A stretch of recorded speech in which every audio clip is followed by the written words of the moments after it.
रोहित की दीदी समीक्षा की शादी अर्पित से हुई थी। रोहित 20 साल का था, जो कि अपना पूरा दिन मोबाइल पर ही निकालता था। कभी पबजी खेलता तो कभी यूट्यूब चलाता। एक दिन अर्पित और समीक्षा के मम्मी पापा से मिलने आते हैं और देखते हैं कि रोहित मोबाइल से हटने को तैयार ही नहीं है।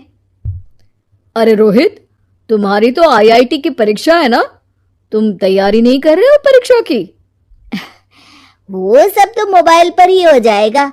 ये देखिए, ये है गूगल। इससे जो भी पूछो वो सब बता देता है। तो आखिर कागज क्यों बर्बाद करूं? अरे पर तुम इन प्रश्नों की तैयारी बिना लिखोगे कैसे? उसमें क्या है, ये देखिए नोटपैड, बिल्कुल कॉपी जैसा है, इसी पर कर लूंगा। हम जब तुम्हारी उम्र के थे तब हम दोस्त मिलकर प्रश्न हल किया करते थे। उससे हमारी हैंडराइटिंग की भी प्रैक्टिस हो जाती थी और समय का भी अंदाजा लग जाता था। और फिर साथ में हम एक दूसरे की मदद भी कर देते थे अगर कोई अटक जाए तो। आपका जमाना अलग था जीजा जी। अभी जमाना फास्ट और स्मार्ट हो गया है। जमाना क्या, अब तो फोन भी स्मार्ट हो गया है। समय के साथ बदलना पड़ता है जीजा जी। अब बस भी कीजिए, आप हर चीज को लेक्चर में बदल देते हैं। रोहित अच्छा कर लेता है परीक्षा में। इतने में अर्पित के सास ससुर जी आ जाते हैं हॉल में और अर्पित इस बारे में बात नहीं करता। हालांकि अर्पित को लगता तो है कि पूरी तरह मोबाइल पर लगे रहना सही नहीं है, पर वो इस बात को और नहीं छेड़ता। ऐसे ही 2 दिन निकल जाते हैं। समीक्षा, मुझे काम से फोन आया था, मुझे वापस काम पर लौटना पड़ेगा। पर हमें आए हुए तो 2 ही दिन हुए हैं। अभी चले गए तो माँ और पापा को अच्छा नहीं लगेगा ना। अच्छा ठीक है, तुम रुक जाओ, मैं काम खत्म करके फिर लौट आऊंगा। एक काम कीजिए ना, परसों रोहित भी परीक्षा के लिए निकलेगा, आप उसी के साथ निकल जाना। दोनों वैसे भी बात नहीं करते, साथ में जाएंगे तो हो सकता है आप लोग आपस में बातचीत भी करने लग जाओ। ठीक है, मैं काम को 2 दिन टाल सकता हूँ। उसी रात जब सब खाना खाने बैठे थे तो अर्पित अपने जाने की खबर बाकी लोगों को बताता है। मुझे काम के लिए वापस जाना होगा। अरे बेटा, पर अभी तो तुम आए हो, इतनी जल्दी चले जाओगे? नहीं माँ जी, समीक्षा यहीं रहेगी और मैं जल्दी काम खत्म करके वापस आ जाऊंगा। ठीक है, काम भी जरूरी है। वैसे कब निकलोगे बेटा? 2 दिन में। मैंने सुना है कि उस दिन रोहित को भी परीक्षा के लिए जाना है, तो कल मैं दोनों की टिकट करा लेता हूँ बुक। मेरी टिकट रहने दीजिए जीजा जी, मैं तो फोन से ही करवा लूंगा। हाँ, पर कोई दिक्कत हो गई तो? अरे कोई दिक्कत नहीं होती जीजा जी, फोन सब कर सकता है। हमारे फोन के रिचार्ज से लेकर टीवी का रिचार्ज सब रोहित यही फोन से बैठे बैठे कर देता है।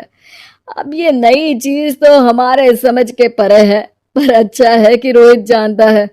हमारी मेहनत इतनी कम हो गई भाई। हाँ, पर अगर टिकट नहीं मिली तो? अर्पित की बात पूरी होने से पहले ही बिजली चली जाती है। अरे ये क्या हो गया, आपने बिजली का बिल भर तो दिया था ना? अरे नहीं, मैं तो भूल गया था। अरे टेंशन मत लो माँ। देखा जीजा जी, आप बिजली का बिल भी भर सकते हो, समय बदल गया है।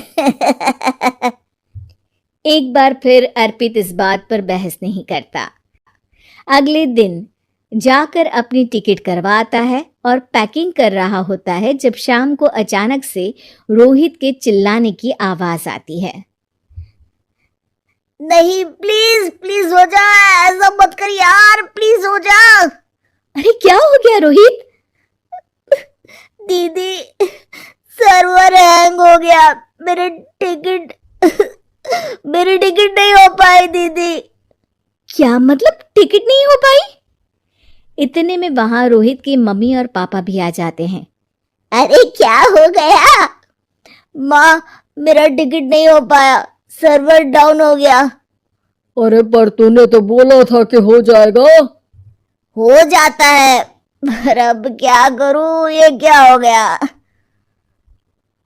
अब कल की तो कोई बस भी नहीं है, ना ही अब टिकट मिलेगी ट्रेन की कल के लिए।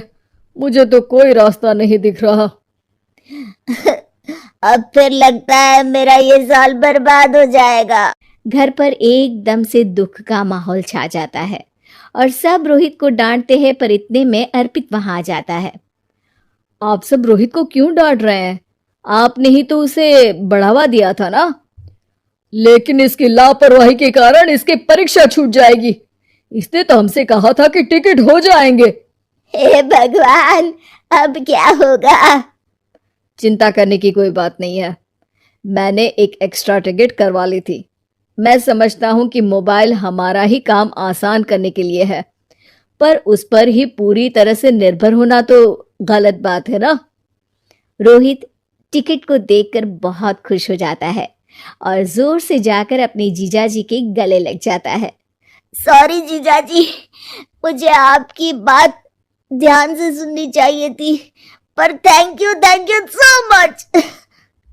हाँ बेटा, तुमने तो इसका भविष्य बचा लिया। शिक्षा, दूसरों से मदद मांगना गलत नहीं, पर दूसरों पर निर्भर हो जाना गलत।